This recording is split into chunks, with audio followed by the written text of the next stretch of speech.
Learning Company. Hi everybody, thanks a lot for being here. My name is Isaac and I'm the CEO of Validated Learning Company. I'm joined today by my colleague Marlon Davis. He'll come up after the presentation to help me answer some questions. Where's the iPad? Awesome, thank you.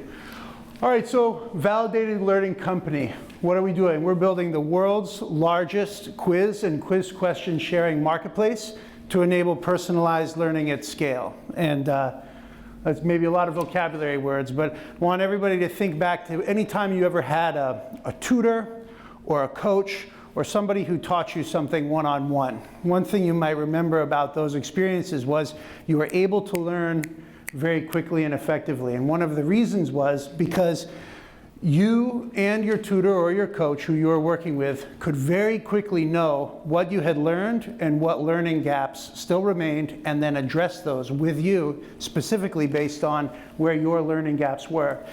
It's a very effective way to teach and learn, but until the advent of the information age, this really wasn't possible in the classroom because you can't do that kind of rapid feedback with a classroom full of students. Luckily, with technology, nowadays you can do that because we have the ability to gather data, collect it, and process it. So now it is possible to do this kind of personalized learning at the classroom scale. But there is one thing that's still blocking this from happening, and that is, in order to understand what a student has learned, you have to ask them a question so that they can do something or answer something, show you what they've learned. And that's the problem. There really aren't enough questions out there, good quality questions that produce a good quality understanding of what a student has learned to allow teachers to gather and act upon this kind of data at a classroom scale.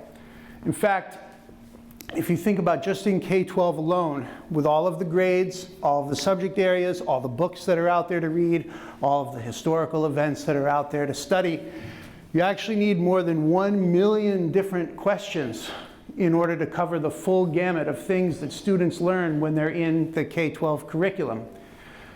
Now, professionals have been making these kinds of high-quality questions that make high-quality data to understand what students have learned, like for the SAT or the Massachusetts MCAS or other tests and quizzes in curriculum.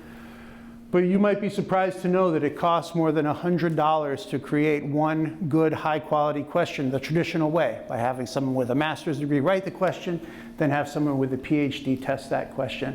And with over 1 million questions needed, this simply is not possible. There aren't enough questions.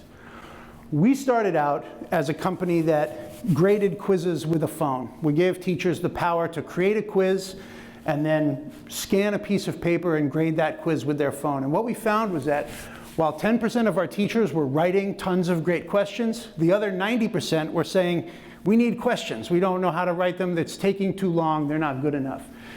So what we decided to do was create this platform called the Question Exchange. And it's pretty simple. Teachers write questions. The ones who can write questions write them.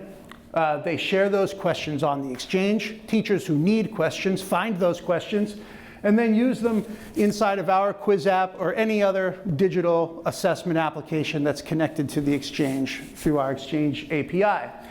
And then we use crowdsourcing and machine learning to curate those questions, find the good ones, help teachers create versions of questions to make them better, translate questions into new languages, etc.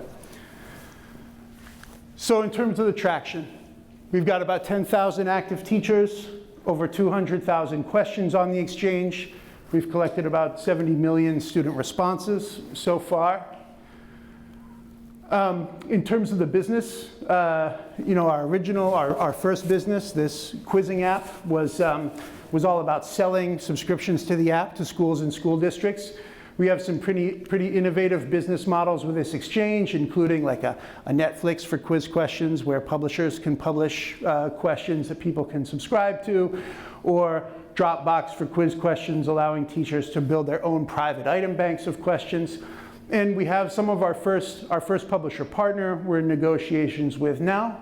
So we're very excited about the future of this Exchange and the traction it's already gotten and where it's going. Thank you.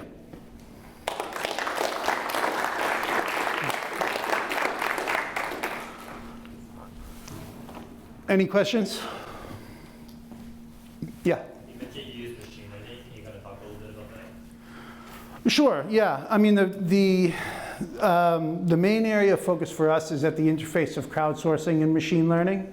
So, we can do standard things like, natural language processing and feature vectors that allow us to predict tags for a question. So if we have lots of questions that we know from previous teachers have tagged them and they say this question is about mood and tone in Tom Sawyer, or this question is about the causes behind the French Revolution, our machine can help to predict those tags for other questions that teachers might make.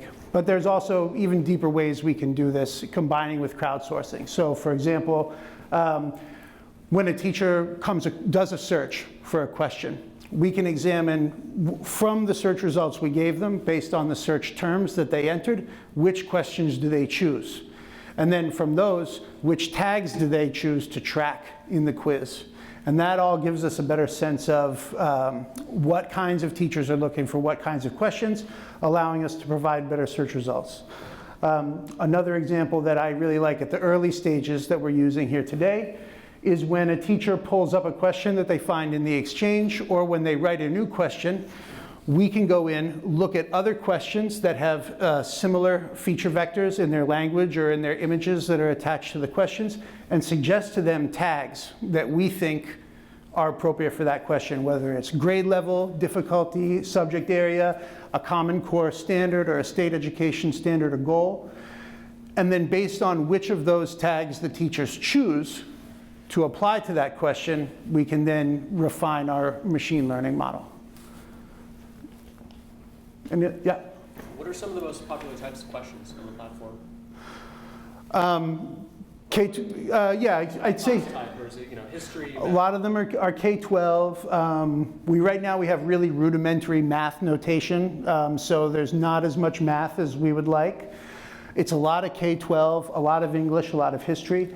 However, about 15% of the questions are K-12 but in Spanish. About 3% are in Russian, 3% are in Hebrew. We have a curriculum on how to become a firefighter with the attendant questions that go with that, how to maintain the drive shaft of a semi-tractor trailer.